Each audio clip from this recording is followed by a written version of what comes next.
I'm Dr. Liz Oates and I'm talking herbs with the fabulous Dr. Sue Evans. Sue, talk to us about Symphytum officinale, or lovely comfrey.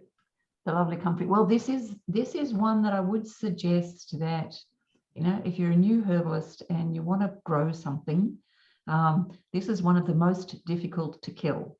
Yes, I would say that too. But also don't worry if it dies down in winter. It will die down in winter and you will feel like you've killed it. Then it will come back in spring and you will recognize the wonders of spring. And it's not only medicinal, it's also fantastic. You can make it as a fertilizer for your garden. You can do all sorts of, just soak the leaves in water for ages until it goes smelly, and then or stick it with nettles. It's great. Healing for the skin, also healing for the garden. That's right. Yes, yeah.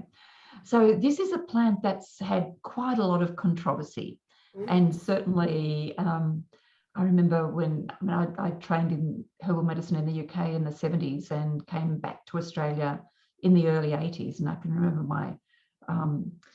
my colleagues and teachers in the UK being horrified when they found that the Australian government had banned comfrey. It's like, my God, what is Australia doing?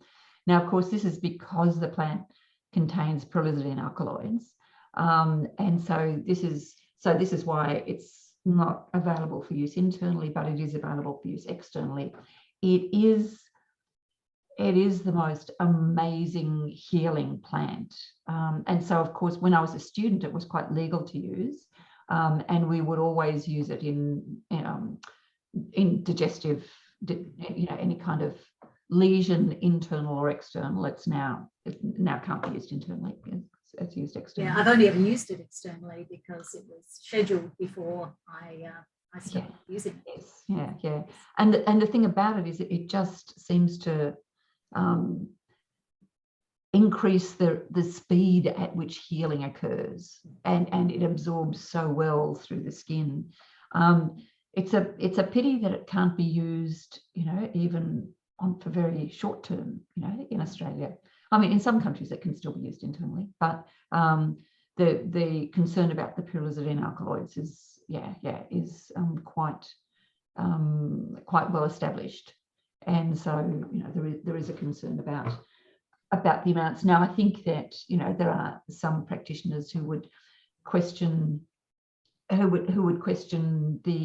the amount that you're likely to get in comfrey, but I think these days it's not only the amount that you get in comfrey, but there are levels of pyrrolizidine alkaloids in other things like honey and peanut butter and all sorts of things, which makes it a cumulative thing of concern.